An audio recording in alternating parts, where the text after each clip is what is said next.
आज हम श्रील प्रभुपाद जी से वचित भगवद गीता यथा रूप में चौथा अध्याय 21 श्लोका से चर्चा करने की कोशिश करें। निराशीर्यत चित्तात्मा त्यक्त सर्व परिग्रह शरीरम केवलम कर्म कुर्वान् अपनोति किमीशम किल्बिष। ये मानव जीवन के लिए बहुत ही आवश्यक चीज है। जो मानव जीवन के लिए आवश्यक चीजें वो करने के लिए कोई नियंत्रण नहीं है, निषिद्ध नहीं है। जो शरीर को और आत्मा को एक साथ रखने के लिए जो कार्य करना आवश्यक है वो कृष्ण भगवान में निषिद्ध नहीं होता। कोई ऐसा नहीं बोलता कि आप आहार स्वीकार नहीं कीजिए, शुद्ध भाव से जीवन को व्यतीत करिए, नहीं। शास्त्रों में ये बताया नहीं है। यावदार्था विनिर्णयम, आपका शरीर को स्वस्थ रखने के लिए और आत्मा और शरीर को एक साथ रखने के लिए अच्छा तरीके से जीवन को व्यतीत करना बहुत ही आवश्यक है, तो आप व्याधिग्रस्त ना हो। क्योंकि मानव शरीर आध्यात्मिक पुरोगति के लिए दिया गया है। आध्यात्मिक पुरोगति का अर्थ क्या है? मानव शरीर में जीवन का समस्याओं को समाधान ढूंढने के लिए, इसे परिष्कार करने के लिए दे। युक्ता खाना बहुत ही आवश्यक है, लेकिन युक्ताहार विहारस्य, युक्ताहार विहारस्य योगो भवति सिद्धिदा। तो व्यक्ति योगी बनता है। सचमुच में हमारा जीवन लक्ष्य है योगी बनना। योगी का अर्थ क्या है? योग का अर्थ है भगवान कृष्ण से अनुसंधान होना। योगी का अर्थ क्या है? हमारा जो संबंध है भगवान से तो पुनर्स्थापित करना। भगवान से हमारा जो संबंध है, कृष्ण से हमारा जो संबंध है, हम भूल चुके हैं। तो पुनर्स्थापित करना योग है।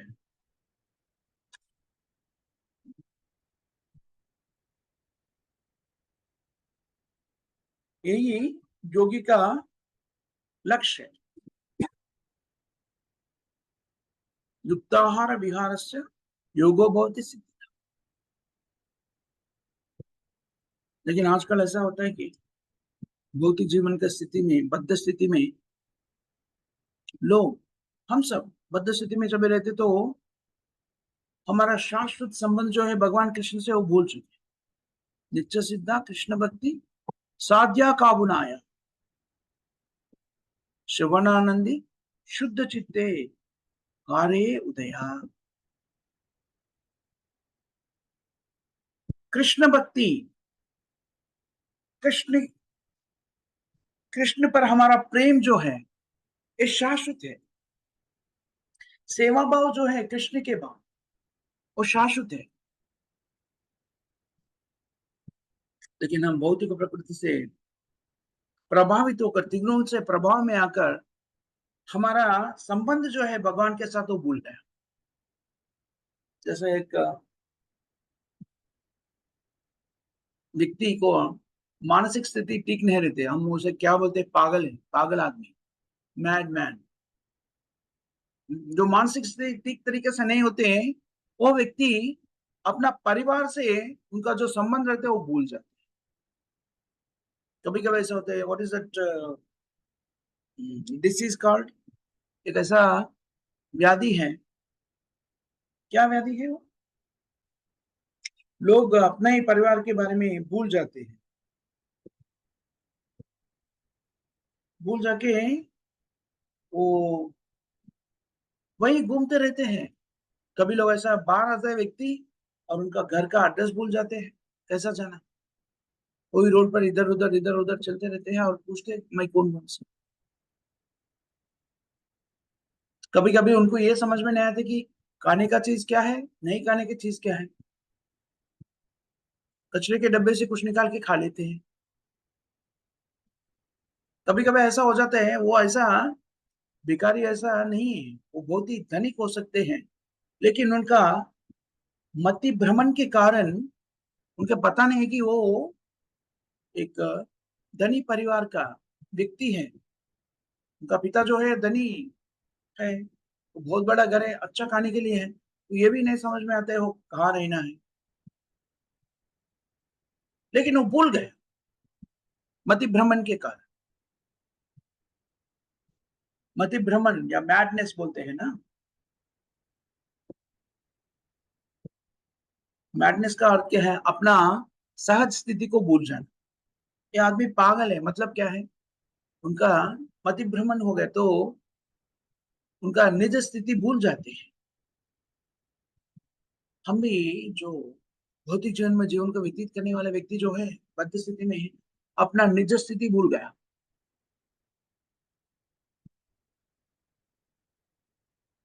एक वैष्णव गोसाई ने कहते हैं, पिशाची पहले ये ना मति छन्न हाया, मायाग्रस्त जीवेरा हाय से भाव उदय। पिशाची, जो व्यक्ति पिशाचीगण से, पिशाचीगण का अधीन में आ जाते हैं, तो जो भी बोलते हैं वो उसमें कोई अर्थ नहीं। कभी कभी ऐसा हो जाता है, पिशाचीगण का अधीन में आकर व्यक्ति अपना ही परिवार को, अपना ही पिता को, अपना ही माता को पहचान नहीं पाते। कभी कभी अपना ही परिवार के लोगों को बुरा नाम से बुलाते हैं। पिशाच पहले, पिशाचगण के अधीन में आकर। ऐसे ही बद्ध स्थिति में माया के प्रभाव में आकर कई निरर्धक बातें करते रहते हैं, निरर्धक कार्य करते हैं।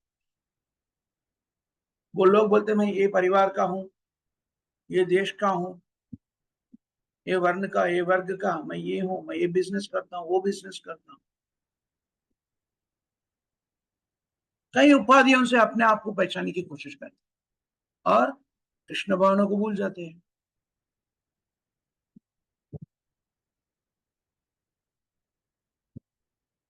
ये सब बाकी जो आवश्यक चीज नहीं है वो सब याद रख लेते हैं और उन्हें कृष्ण भावना स्वीकार करने को बुलाए तो वो बोलते नहीं।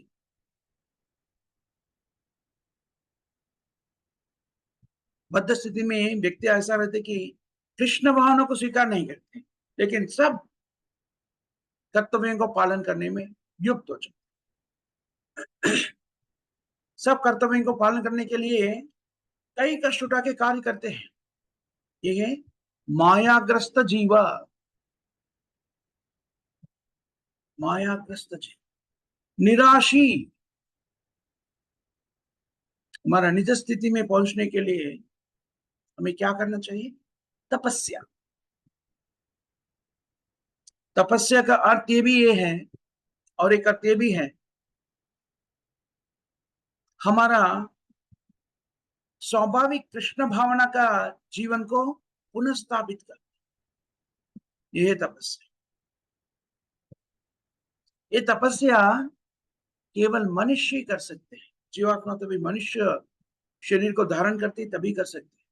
कुत्ते बिल्ली और कोई पशु पक्षी नहीं कर सकते। तपस्या जो है वो मानव के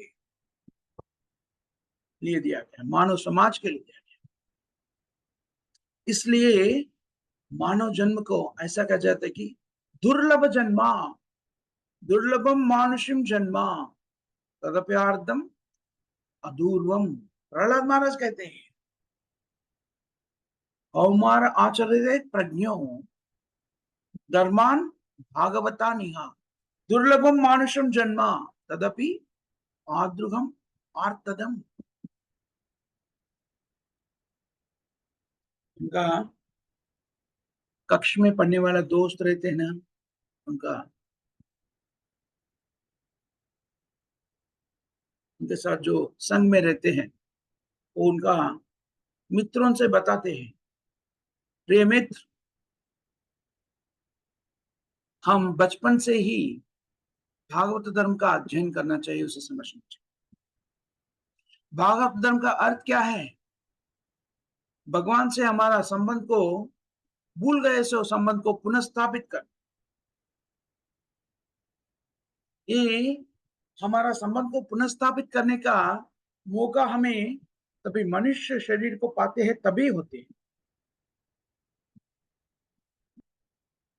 इसलिए कृष्ण भावना का ज्ञान भागवत धर्म है, वो बचपन से ही बच्चों को देना चाहिए। कौमारा, कौमारा का अर्थ है 5वां साल से एक ज्ञान को देना चाहिए। 5वां साल से 10वां साल को कौमारा कहते हैं। श्रील प्रभुपाद जी ने ऐसा ज्ञान देने के लिए भक्ति वेदांता स्कूल्स को स्थापन किया है। टेक्सास में एक है, यहाँ पर अभी वृंदावन में है, शायद एक मायापुर में भी है, और फ्लोरिडा में है, यूरोप में है, और हैदराबाद में भी एक ऐसा स्कूल ओपन किया गया है। बच्चों को वैदिक ज्ञान का प्राप्ति करवाते हैं।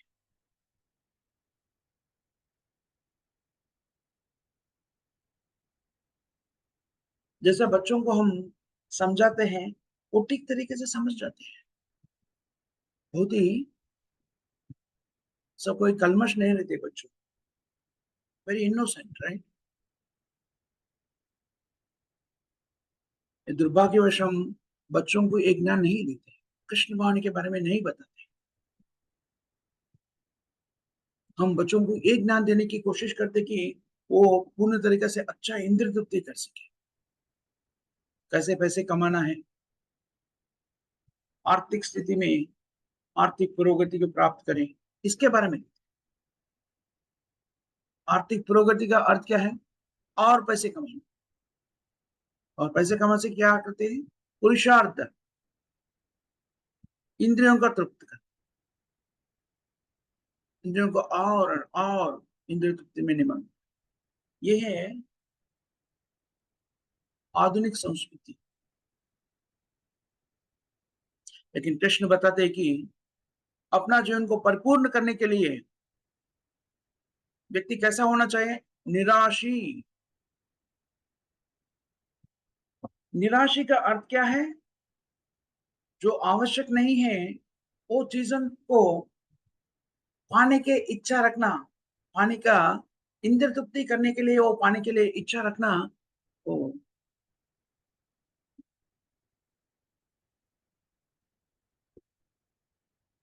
नहीं रखना। निराशी।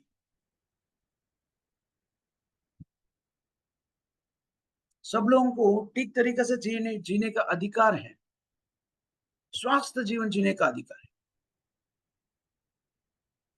वो ठीक तरीके से जीने के लिए हम कल भी चर्चा कर रहे थे, भगवान कृष्ण ने सब लोगों को जो चाहे वो देने के लिए ये पूर्ण तरीके से सृष्टि को बनाया है। सबके लिए जो भी आवश्यक है सब मिल जाएगा।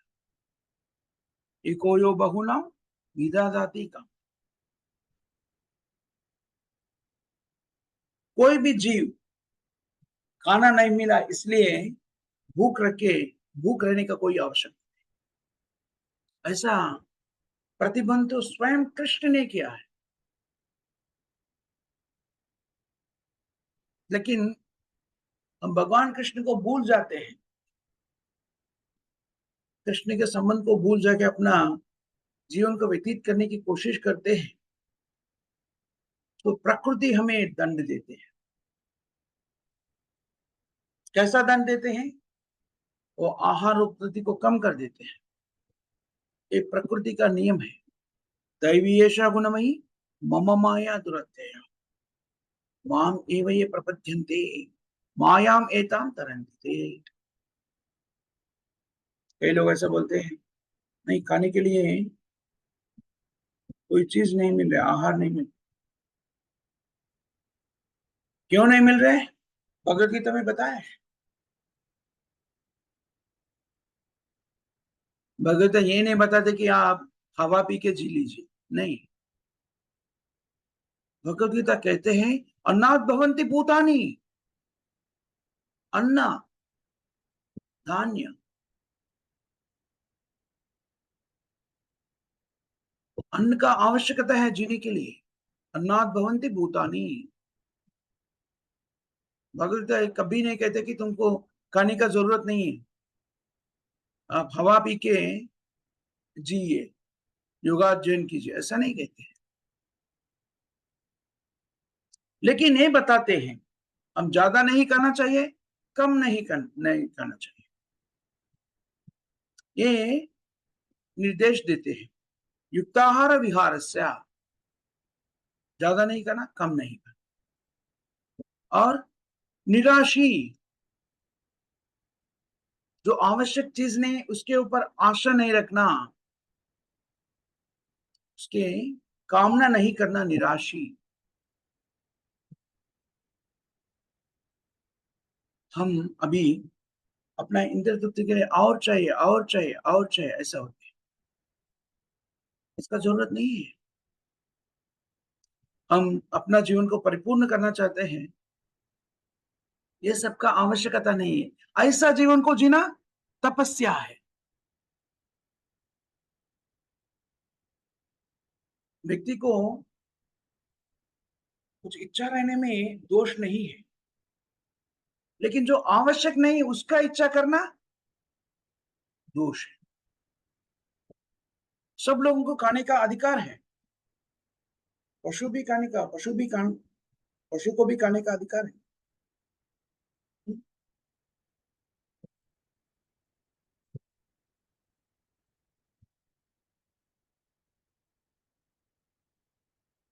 हम हमारे लिए ज्यादा पाने की कोशिश कर रहे हैं, इसलिए ऐसा स्थिति उत्पन्न करे कि पशु अपना जीवन को जी नहीं पाए।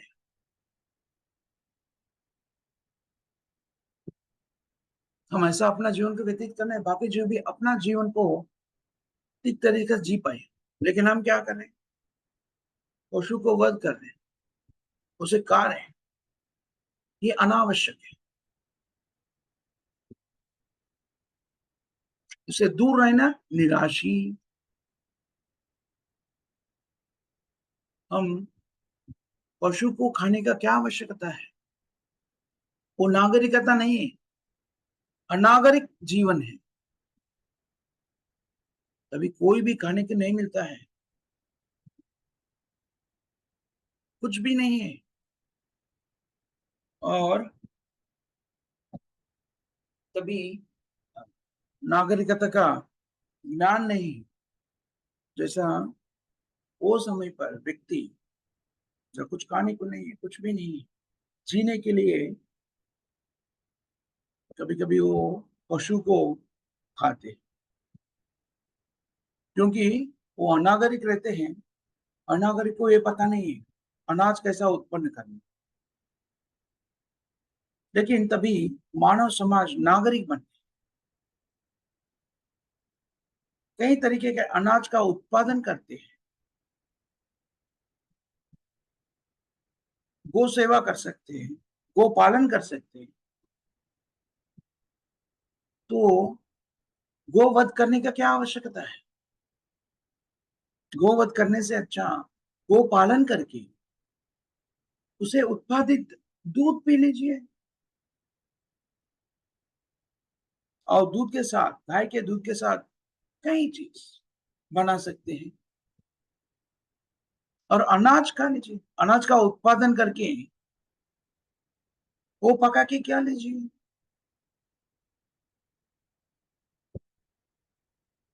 तो हमें अनावश्यक अपना इंद्रिय तृप्ति की आकांक्षा नहीं रखना चाहिए।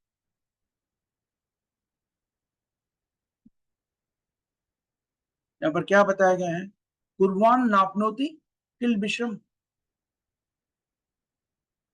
अगर वो नहीं किया, हम अनावश्यक चीजों की प्राप्ति करने में नियुक्त हो गए, तो हमारा जीवन क्या होगा, उसका फल क्या मिलेगा, हमारा जीवन पाप जीवन हो जाए। किल विषम, किल विषम। अगर हम अपना आवश्यकता से ज्यादा पाने की कोशिश नहीं करते,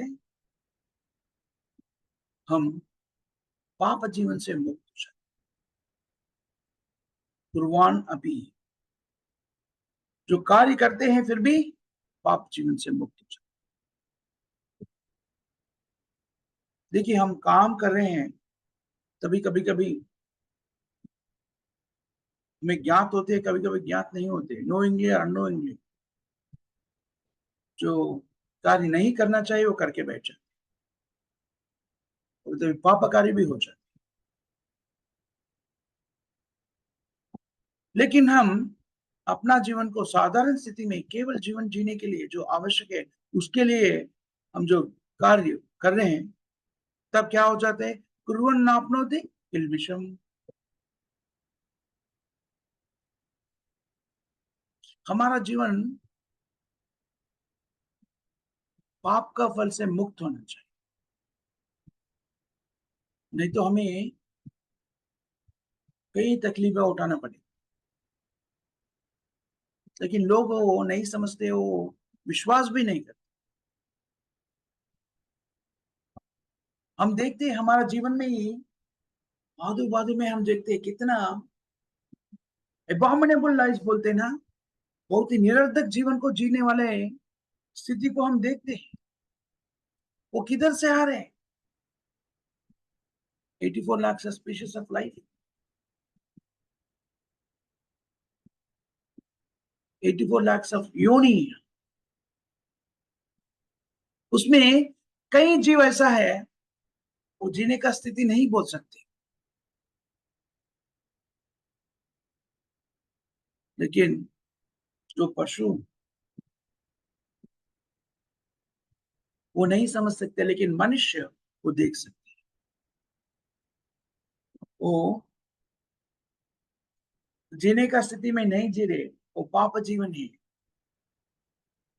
वो पशु नहीं समझ सकते, लेकिन मनुष्य समझ सकते।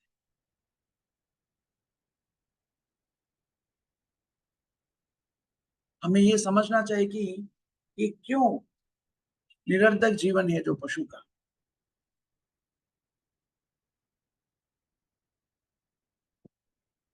सब लोग भौतिक जीवन में एक भ्रांति में जीवन में जीते।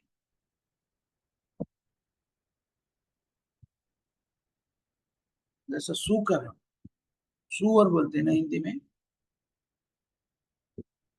वो ऐसा कीचड़ में जीते हैं। वो क्या खाते हैं? वो अशुद्ध को खाते हैं। वो सोचते हैं कि बहुत आनंदमय जीवन को व्यतीत कर रहे हैं, इसलिए वो क्या हो जाते हैं? बहुत ही फ्लैट हो जाते।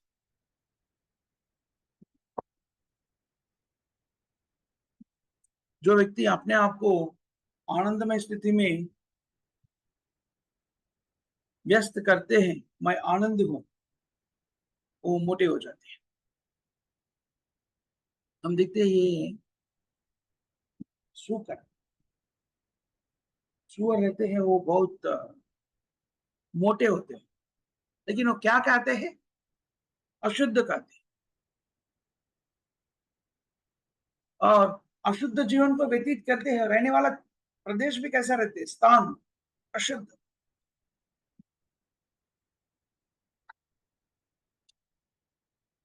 लेकिन वो सोचते हैं वो बहुत बहुत ही आनंदमय जीवन को व्यतीत करें। ये है भ्रांति में जीव, माया। जो भी व्यक्ति निकृष्ट जीवन को जी रहे हैं, लेकिन वो सोचते हैं माया के वश से वो ठीक है, अच्छा वो जीवन को व्यतीत जी रहे हैं। लेकिन जो व्यक्ति उन्नत स्थिति में रहते हैं, वो देख सकते हैं सुअर जैसा एक अबॉमिनेबल निरर्धक जीवन को जीते। ये भ्रांति में स्थिति सब जीवों में है, लेकिन हम ज्ञान से, विशुद्ध भक्तों का सांगत्य से शास्त्रों के माध्यम से, गुरु के माध्यम से और साधुओं के माध्यम से। हमें यह समझना चाहिए कि हमारे जीवन का मूल्य क्या है और उसी के अनुसार अपना जीवन को व्यतीत करना चाहिए। यही कृष्ण ने यहाँ पर हमें आदेश दे रहे, संदेश दे रहे। निराशी, कोई भी व्यक्ति आवश्यकता से ज्यादा चीज को पाने की इच्छा नहीं रखना चाहिए। यही है निराशी।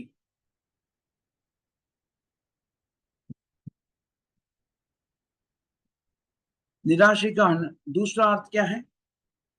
भौतिक जीवन का उतना आसक्त नहीं होना। वो कभी साथ जो होते हैं उनको पूर्ण तरह से ज्ञान होता है कि मैं शरीर नहीं हूं, मैं एक आत्मा हूं। मेरा आवश्यकता क्या है? मैं आध्यात्मिक जीवन को कैसा आगे बढ़ाऊं, आध्यात्मिक ज्ञान को कैसा प्राप्त करूं,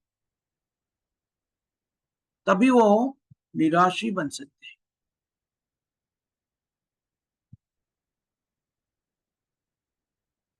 तपस्या करने के लिए कई चीज बताए गए हैं।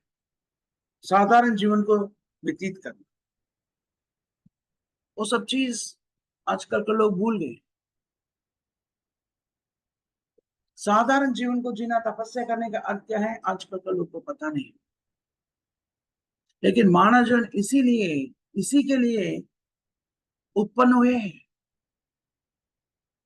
तपो दिव्यम पुत्रकायेन शुद्धयेत सात्वयेन ब्रह्म सौख्यम अनंतम। शास्त्रों में बताए गए संदेश है। मानव जीवन तपस्या करने के लिए दिया गया है। तपस्या वेद संस्कृति में इसीलिए दिया गया है कि आरंभ से ही तपस्या का जीवन को व्यतीत करने के आदेश थे। ब्रह्मचारी आश्रम, एक विद्यार्थी को गुरुकुल कभी भेजा जाता है? ब्रह्मचर्य का पालन करने के लिए, ब्रह्मचर्य का जीवन को पालन करने के लिए गुरुकुल भेजा जाते हैं। ये तपस्या है। देखिए, अनुकूल जीवन नहीं है वो नीचे धरती पर सोना पड़ता है, घर घर जाके भिक्षा मांगना पड़ता है गुरु के लिए। लेकिन वो करने से आलसी नहीं बनते हैं। वो करने के लिए उनका ये नहीं होता कि अब मैं इतना काम कर चुका, ऐसा नहीं होता। टायर्ड नहीं होते क्योंकि वो बच्चे हैं। ऐसा साधारण जीवन जीने का उनका अभ्यास दिया जाते हैं, तो वो जीवन उनका शैली बन जाती है। वो ऐसा ब्रह्मचर्य आश्रम में अपना अभ्यास करते हैं। वो कैसा जीवन को व्यतीत करते हैं? सब स्त्रियों को वो माता बोल के पुकारते हैं। तो भिक्षा के लिए जाते तो वो क्या बोल के पुकारते? माता भिक्षान देही। गुरु के घर पे, गुरु के आश्रम में वापस आते हैं, क्योंकि जो भी भिक्षा लेते हैं वो सब गुरु का है। यह ब्रह्मचारी जीवन है। जो भी भिक्षा घर घर जाके वो लेके आते हैं, वो गुरु को दे देते हैं। और गुरु बुलाने तक प्रसाद लेने के लिए भी नहीं जाते। अगर गुरु भूल जानते हैं बुलाने का, तो उस दिन उपवास ही रहते हैं। यह है तपस्या, ब्रह्मचारी जीवन। तपो दिव्यम, ये वेद नागरिकता है। बच्चे हैं, बच्चों को आरंभ से ही ऐसा अभ्यास दिया जाता है कि तपस्या से जीवन को व्यतीत करना। ब्रह्मचर्य, ब्रह्मचारी कोई युवतियों से संपर्क नहीं कर सकते। अगर कभी कभी ऐसा होता है, गुरु का पत्नी युवती होते हैं, तो ब्रह्मचारी गुरु के पत्नी को भी नहीं देखना चाहिए, उनके पास नहीं जाना चाहिए। ये है नियम, नियम निबंधन, ये है नियम। आजकल तो कहाँ पे है ब्रह्मचर्य, कोई भी ब्रह्मचारी नहीं है, ये कलयुग है, तपस्या कुछ नहीं है। लेकिन वेद शास्त्रों के अनुसार, वेद संस्कृति के अनुसार वर्णाश्रम धर्म,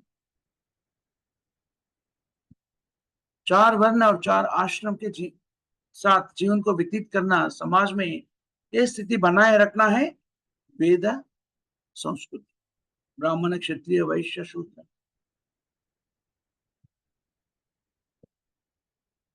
ये अध्याय का श्रील प्रभुपाद जी ने कहां से शुरू करते हैं अध्याय का, कई बार अभिवर्णन करते हुए कर बताते हैं। हम कहां से शुरू किए अध्याय का? पहला चीज है चातुर्वर्णम मया सृष्टिम गुना कर्मा विभाग। ये संस्कृति जो है, ये संस्कृति के आधार पर अपना जीवन को व्यतीत करना शुरू नहीं करते हैं वर्णाश्रम धर्म का, तो वो समाज तो पशु जीवन को व्यतीत कर रहे हैं। आजकल तो हमारी संस्कृति है कि पशु जीवन को व्यतीत करने में हम अभिलाषी है, पशु जीवन को व्यतीत कर रहे हैं।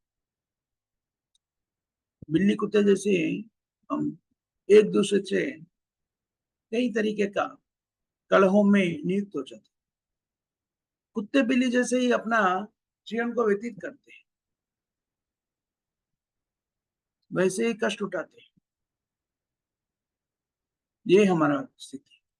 निराशीर यच चित्तात्मा, ये नियंत्रण करना। कैसा नियंत्रण करना? इंद्रियों का नियंत्रण करना। मैं इतना ही लेता हूं जितना मुझे आवश्यक है, आवश्यकता से ज्यादा मैं नहीं लूंगा और उससे कम भी नहीं, ऐसा नियंत्रण। चित्त, बुद्धि और आत्मा, मन और आत्मा, आत्मनियंत्रण। निराशीर यच चित्तात्मा त्यक्त्या सर्व परिग्रह। परिग्रह का अर्थ क्या है? जो चीज आपको आवश्यक नहीं उसे परिग्रहण करना, उसे प्राप्ति करने की कोशिश करना। अत्याहारा, अत्याहारा का जब अत्याहार प्रयासा। रूप गोस्वामी प्रभुपाद जी ने भक्ति कैसा अंत हो जाते हैं भक्ति का बताते हैं उपदेशामृत में। अत्याहार प्रयासश्च प्रजल्भो नियमाग्रह जनसंगश्च लौल्यम च शब्दिर्भक्ति विनाश्यति। अगर आध्यात्मिक जीवन में आगे बढ़ना चाहते हैं भक्ति योग में, ये 6 चीज से दूर रहना चाहिए। शब्दी, शब्दीर, भक्ति विनश्यति, ये 6 चीज भक्ति को नाश कर देती। वो क्या है? अत्याहारा, जो जितना चाहिए उतना ही खाना चाहिए, उसे ज्यादा नहीं खाना चाहिए। सचमुच में हमें जोर से भूख नहीं लगते तो हम कुछ खाना नहीं खाना चाहिए, हम कभी खाना चाहिए तभी हमें जोर से भूख लगती है। ये एक अच्छा तरीका का खाना है।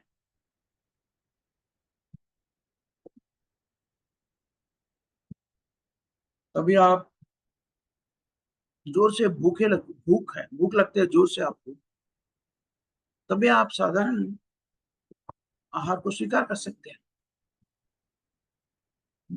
वो भी प्रसाद ही है, लेकिन साधारण आहार तो उसे बहुत ही विशिष्ट लगते हैं, संतुष्ट हो जाते हैं। ऐसे ही वैसे ही खाने के लिए खाया, ऐसा नहीं होना चाहिए। जितना हम खाना चाहिए उतना ही खाना चाहिए, तभी भूख लगती तभी खाना चाहिए।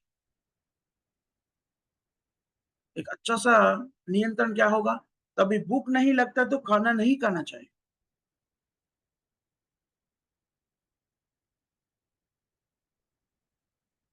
हमें भूख नहीं लग रहे, फिर भी हम खाते तो क्या हो जाते हैं?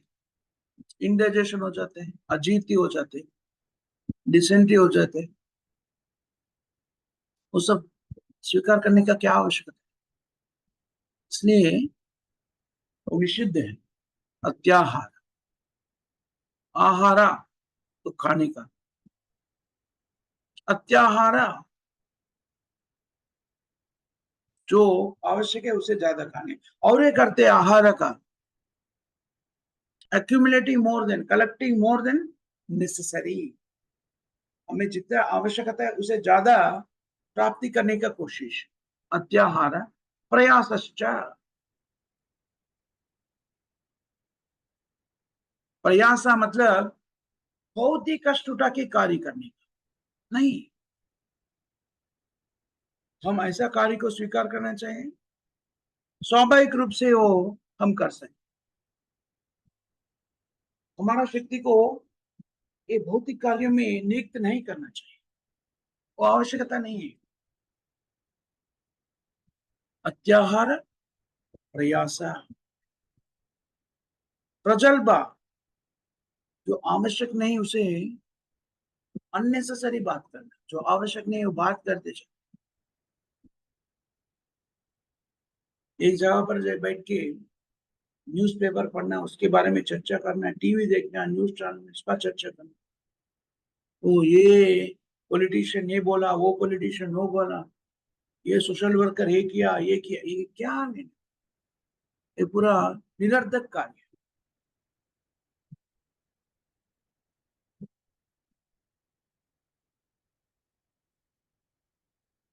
निरर्थक कार्य से हमें मुक्त होना चाहिए। ये कार्य सब क्या कहे जाते हैं? प्रजल्बा, अत्याहार प्रयासश्च प्रजल्भो नियमाग्रह। नियमाग्रह अर्थ क्या है? नियम, हमारा नियंत्रण से, नियमों के साथ अपना जीवन को व्यतीत करना, नियमों का उल्लंघन नहीं करना।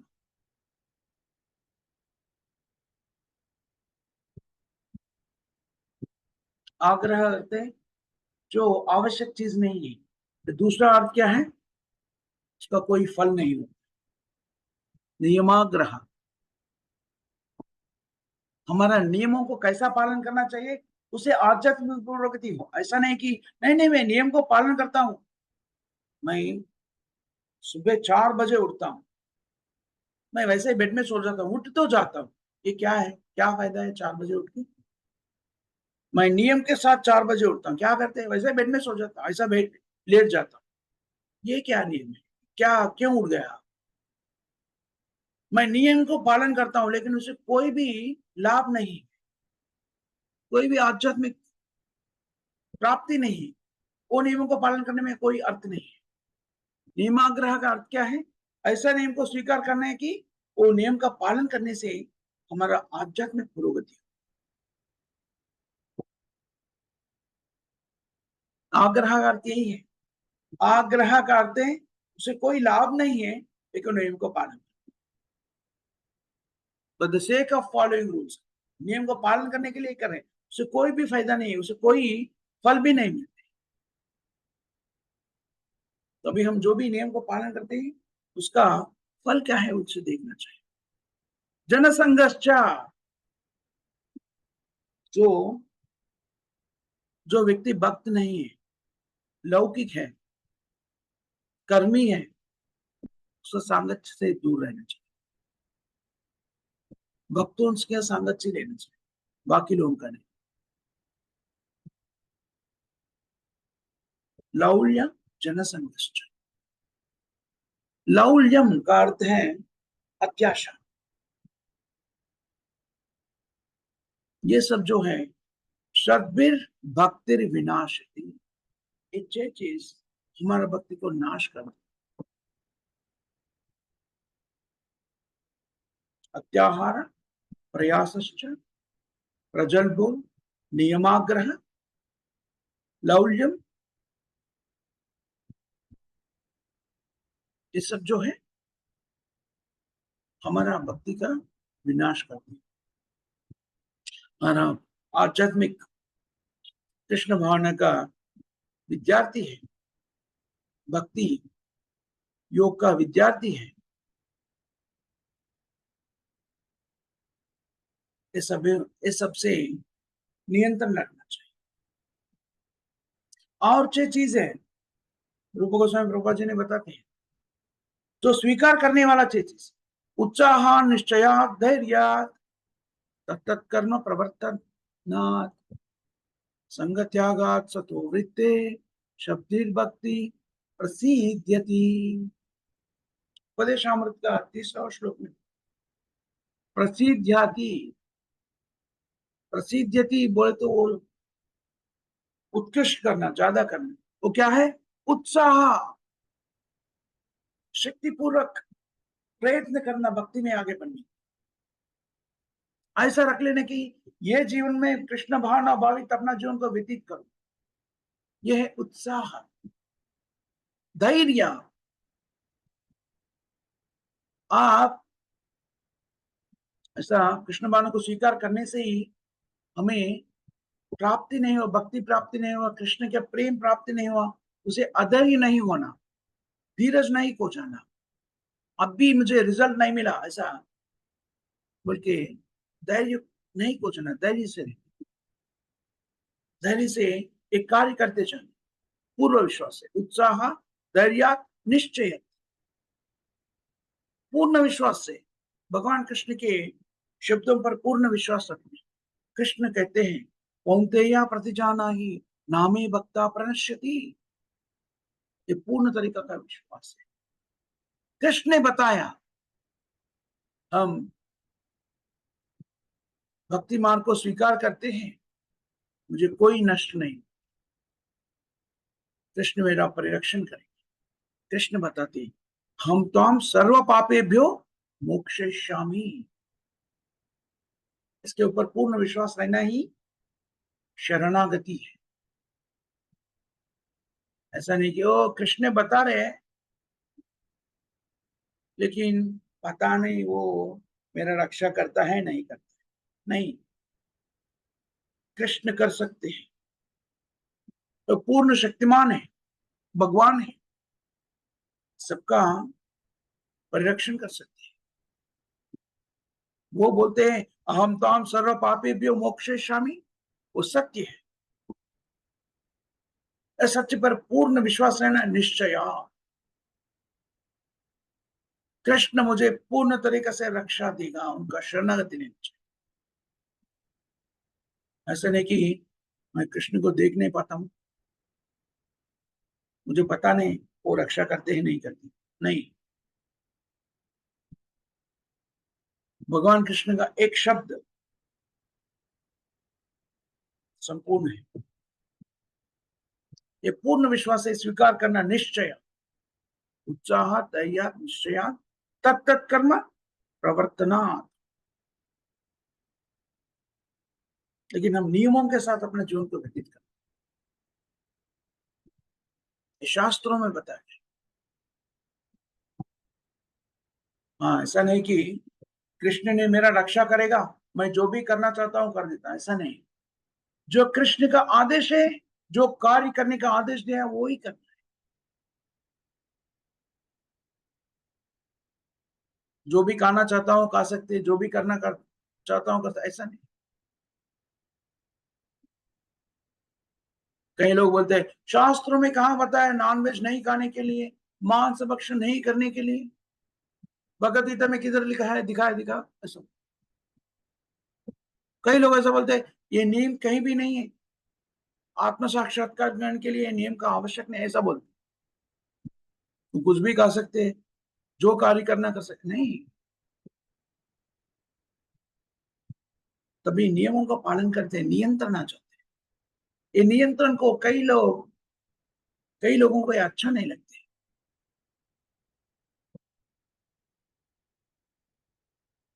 श्रील प्रभुपाद जी ने ये नियंत्रण को पाश्चात्य में बताया। लोग कहते थे उनको कंजर्वेटिव, पुरातन कहते थे। हमें पुरातन बनना चाहिए, हम पुरातन हैं, वैसा ही जीवन को व्यतीत करना चाहिए, नियमों का पालन करना चाहिए। ऐसा नहीं कि हम जो भी चाहते हैं वो कर सकते हैं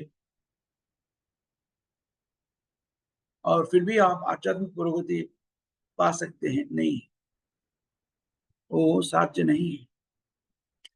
आध्यात्मिक जीवन का अर्थ क्या है? तपस्या।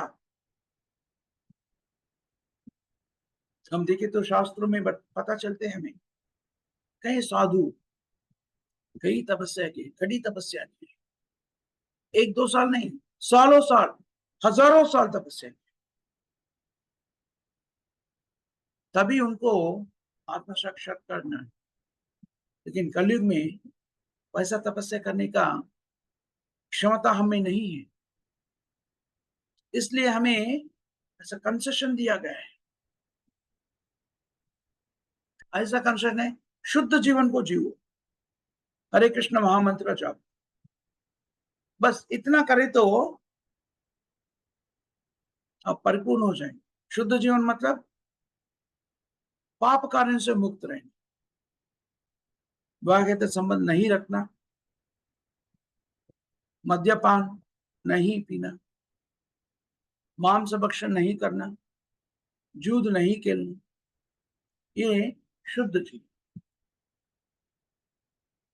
जो कृष्ण भगवान को स्वीकार करते हैं, ये नियम को पालन करते हैं, उससे उनका कोई मृत्यु नहीं होते, बहुत ही आनंद में जीवन व्यतीत करते हैं। और शुद्ध जीवन को जिए तो हम नहीं जी पाएंगे, हमारा मृत्यु, ऐसा कुछ नहीं। ऐसा शुद्ध जीवन जीने पर व्यक्ति आध्यात्मिक प्रगति कर सकता है। तपसा ब्रह्मचारी ना, इस शास्त्रों में बताए गए हो नियम है। हम आनंद में जीवन को व्यतीत करना चाहते हैं, तपो दिव्यम पुत्र कायेन शुद्धयेत सत्वम।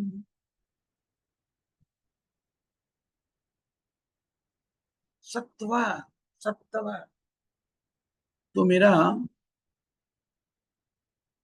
एग्जिस्टेंस, अभी जो अपना जीवन को हम व्यतीत कर रहे वो शुद्ध नहीं है। हमारा जीवन कलुषित है। कलुषित जीवन में क्या होते हैं? कई व्याधियां आती हैं। आत्मा के लिए व्याधि क्या है? जन्म मृत्यु जरा व्याधि दुख दोषाण दर्शन, ये ऐसा एक तरीका का व्याधि है। क्योंकि ये सत्य है, क्योंकि आत्मा शाश्वत है, नित्या शाश्वतोयम न हन्यते हन्यमाने शरीर। आत्मा शाश्वत है, उसका मृत्यु कभी नहीं होता। शरीर को त्याग करने के बाद, शरीर का अंत होने के बाद दूसरा शरीर में मृत्यु, जन्म मृत्यु। जन्म मृत्यु का अर्थ क्या है? एक शरीर को स्वीकार करना और शरीर को बदलना, तथा देहांतर प्राप्ति। लोग, मानव शरीर को धारण करने वाले लोग को इतना बुद्धि होना चाहिए, मुझे दूसरा जन्म लेके दूसरा मृत्यु प्राप्त करके ये तकलीफ क्यों उठाना चाहिए, ये कष्ट क्यों उठाना चाहिए? लोगों को ये पता नहीं है। लोगों को ये पता नहीं कि जीवन और मृत्यु, जन्म और मृत्यु से परे एक जीवन है। तो देहम पुनर्जन्मा नहीं थी। यह शरीर को त्याग करने के बाद दूसरा शरीर को, भौतिक शरीर को पाने का कोई आवश्यकता नहीं। ऐसा एक जीवन है। इसका समाचार हम कहाँ मिलते हैं? वेद शास्त्रों में मिलते हैं, भगवद गीता में मिलते हैं। मानव शरीर धारण करने से, ये प्राप्त करने के लिए मानव शरीर दिया गया है। हम ये प्राप्त करने से बिना कई इंद्र तृप्ति के बारे में, इंद्र तृप्ति की चीजों में क्यों अपना जीवन को व्यतीत करें? यह है तपस्या।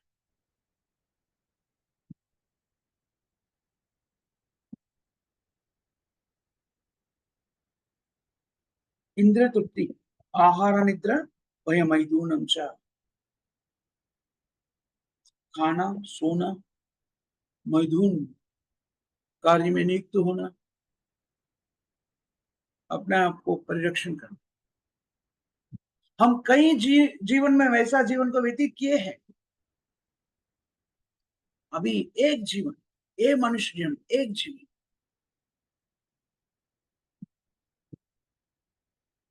मृत्यु से परे होने का कोशिश नहीं करना चाहिए। क्यों नहीं करना चाहिए? अभी पुनर्जन्म और पुनर्मृत्यु, पुनर्व्याधि, पुनर्वृद्धाप्य से मुक्त क्यों नहीं होना चाहिए? लोग सोचते हैं ये पूरा भावना है, मानसिक कल्पना है, लेकिन हम ऐसा नहीं सोचते। हम कृष्ण के शब्दों में विश्वास रखते, शास्त्रों के ऊपर पूर्ण विश्वास रखते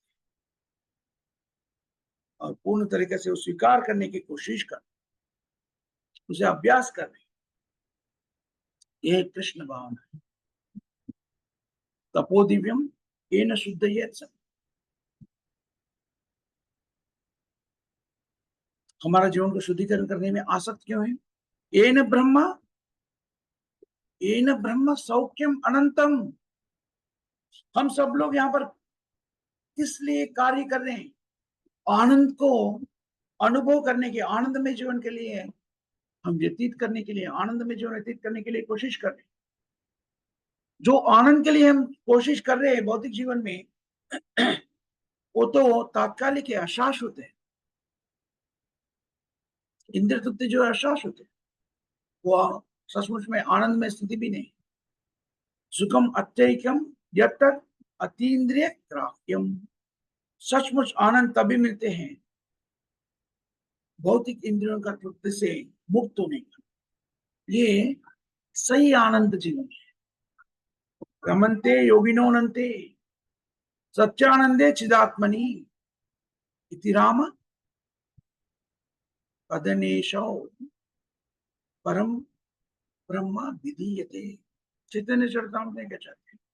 सचमुच आनंद में जीवन तभी होते हैं राम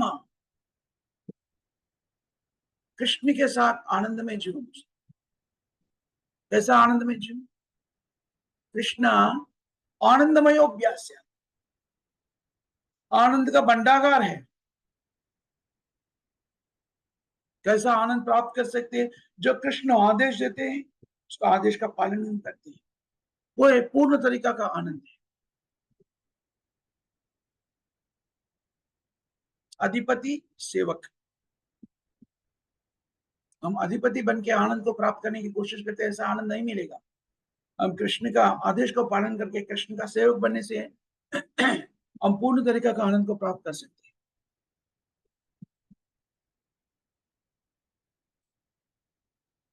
एक ऐसा विनम्र सेवक और आदरणीय प्रभु, तो दोनों के बीच में सेवा का प्रतिस्पंदन होते हैं।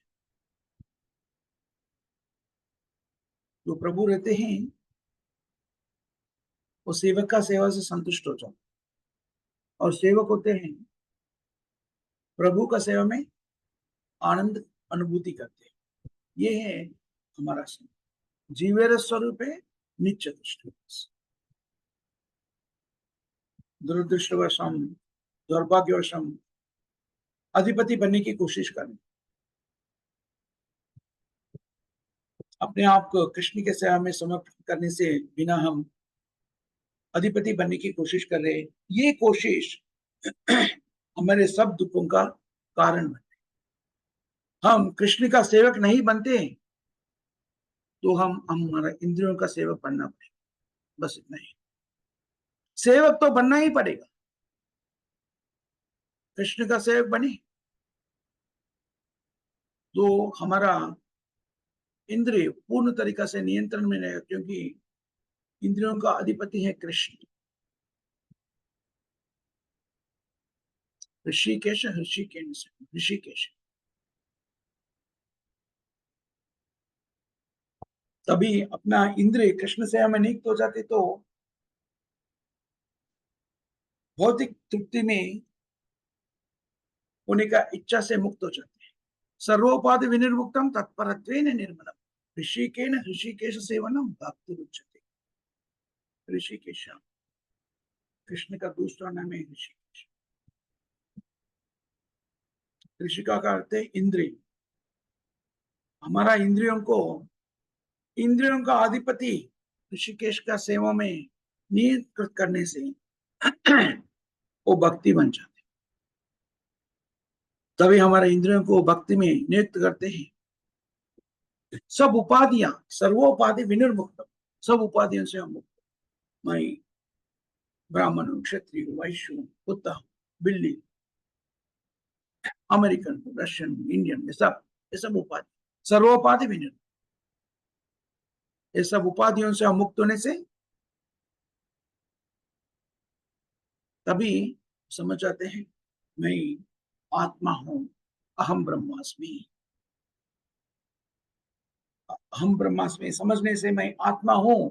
आत्मा के स्तर पर मेरा कार्य क्या है? सुप्रीम ब्रह्मांड का सेवा में रहना।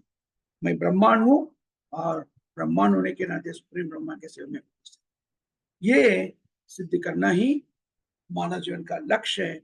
ये बहुत ही साधारण स्थिति से, बहुत ही स्वाभाविक रूप से ये स्थिति पहुंचने का मौका हमें कृष्ण भावना देती है। कृष्ण भावना को स्वीकार करने का अर्थ क्या है? भगवान कृष्ण का सेवा में उपस्थित होना, भगवान कृष्ण का आदेश को पालन करना। कृष्ण का आदेश क्या है? सर्वधर्मान परित्यज्य मामेकम शरणं व्रज अहं पार्थ सर्व पापेभ्यो मोक्षयिष्यामि। कैसा आचरण करना चाहिए वो नियमों को रूप में श्रील प्रभुपाद जी ने दिया है। कृष्ण का आदेश का अर्थ क्या है, वो कैसा पालन करना, वो नियमों को अपना जीवन में उतारने से हम पूर्ण तरीके से कृष्ण का आदेश को पालन करने वाले हो जाते हैं, कृष्ण वाले में स्थिर होते हैं। वो 4 नियम क्या है? हरे कृष्ण कृष्ण कृष्ण हरे हरे, हरे राम राम राम हरे हरे। महामंत्र का जाप करना, कोई भी नियम नहीं है, केवल एक सूचना है। तो सूचना क्या है? तभी हम हरे कृष्ण महामंत्र को जाप करते थे, हमारा कानों से हम सुनना चाहिए, बस उतना ही। कई स्थिति में होकर भी हम हरिनाम का जाप कर सकते हैं। दूसरा नियम क्या है? हम जो भी खाते हैं भगवान को अर्पण के सो आहार को ही, भोग को ही प्रसाद के रूप में स्वीकार करना चाहिए। और भगवान को क्या अर्पण कर सकते हैं? शाकाहार को अर्पण कर सकते हैं, उसमें कांदा, लहसुन और मशरूम नहीं होना चाहिए। भक्तों के संगत में रहकर हर दिन कृष्ण का गुणगान करना चाहिए, कृष्ण का लीलाओं का श्रवण करना चाहिए, अध्ययन करना चाहिए। से हम पूर्ण तरीके से कृष्ण भावना में स्थिर हो सकते हैं, भौतिक जीवन से मुक्त हो सकते हैं। और कौन सा कार्य से हमें, कौन सा निषिद्ध कार्य है? जो 4 पाप कार्य बताए जाते हैं शास्त्र में, उसे हमें दूर रहना चाहिए। वो है मांस भक्षण नहीं करना चाहिए, मद्यपान का सेवन नहीं करना चाहिए, विवाहित संबंध नहीं रखना चाहिए और जुद नहीं करना चाहिए। और ये नियम को निष्ठा पूर्वक अपना जीवन में उतार लेते तो हम पूर्ण तरीके से कृष्ण भावना में स्थिर हो सकते हैं, कृष्ण का आदेश को पालन करने वाले होते हैं। तब हम पूर्ण तरीके से कृष्ण का परिरक्षण में आ जाते हैं। ये अपना जीवन में उतारने के लिए कोई कष्ट उठाने का कोई जरूरत नहीं। हम जहां पर है वहीं रहकर अपना जीवन को ऐसे जैसा कार्य कर रहे हैं हम दैनंदिन जीवन में, वो करते हुए भी हम कृष्ण भगवान को स्वीकार कर सकते हैं। थोड़ा बहुत अपना जीवन शैली को एडजस्ट किए तो पूर्ण तरीके से हम कृष्ण भगवान में स्थिर हो सकते हैं। यह आज का श्लोक का सारांश माना जा सकता है। यहाँ पर हम समाप्त करेंगे। माता जी, संत प्रभु जी, किसी को कोई प्रश्न या टिप्पणी या करेक्शन ऐसा कुछ है?